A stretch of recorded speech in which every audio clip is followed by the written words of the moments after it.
എങ്ങനെയുണ്ടെന്നറിയാൻ ഭയങ്കര താല്പര്യമുള്ളവരാണ്. അതുകൊണ്ടാണല്ലോ പത്രങ്ങൾ ഞായറാഴ്ച ഈ വാരഫലം എന്നുള്ളത് മിക്കവാറും എല്ലാ പത്രത്തിനകത്തും, എല്ലാ പത്രങ്ങളും ഭൂരിപക്ഷം പത്രങ്ങൾക്കകത്തുണ്ട്. കുറച്ച് പത്രങ്ങൾ മാത്രമേ ഉള്ളൂ അതൊന്നും ഇല്ലാത്ത, ദേശാഭിമാനിലില്ല, ജനത്തിലില്ല, അല്ലെങ്കിൽ മാധ്യമത്തിലൊന്നും ഇല്ലൊന്നും, അങ്ങനെ കുറച്ച് പത്രങ്ങൾ മാത്രമേ ഉള്ളൂ. അത് പിന്നെ ബാക്കി മിക്കവാറും എല്ലാ പത്രങ്ങളിലും ഉണ്ട്. ഇതൊക്കെ നോക്കത്തില്ലേ എന്നൊക്കെ പറയുന്ന ആൾക്കാരൊക്കെ നോക്കുകയും ചെയ്യും. ഞാൻ നോക്കുന്നതിനൊന്നും മോശമാണ് നോക്കുന്നതൊക്കെ എന്നൊന്നും പറഞ്ഞാലില്ല.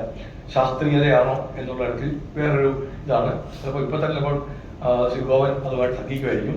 എങ്കിലും പോട്ടെ, ഭാവി എങ്ങനെയുണ്ടെന്ന് അറിയാനുള്ള ആഗ്രഹമല്ലേ എന്ന് പറഞ്ഞ് നോക്കുകയാണെങ്കിൽ കോംപ്രമൈസ് നോക്കിക്കൂ എന്ന് വേണമെങ്കിൽ പറയാം.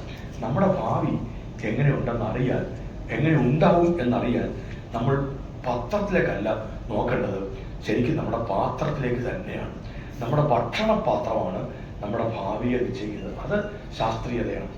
ICMR പഠനം പറയുന്നു, നിങ്ങളുടെ ഭക്ഷണപാത്രത്തിൽ നോക്കൂ, ആഴ്ചയിലൊരിക്കൽ നോക്കിയിട്ട് കൊള്ളാം, സായുധ്യം അടയാം എന്ന് ഇരുന്നാൽ ആശുപത്രിയിലേക്ക് പോകുന്ന എണ്ണം കൂടിക്കൊണ്ടേയിരിക്കുകയാണ്.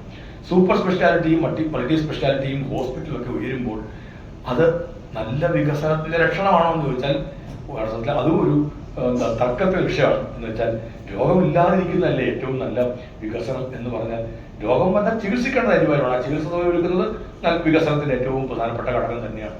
അവിടെയും നമ്മൾ ചിന്തിക്കേണ്ടത് രോഗമില്ലാതെ ഇരിക്കാൻ എങ്ങനെ പറ്റും എന്നുള്ളതാണ്. അവിടെയാണ്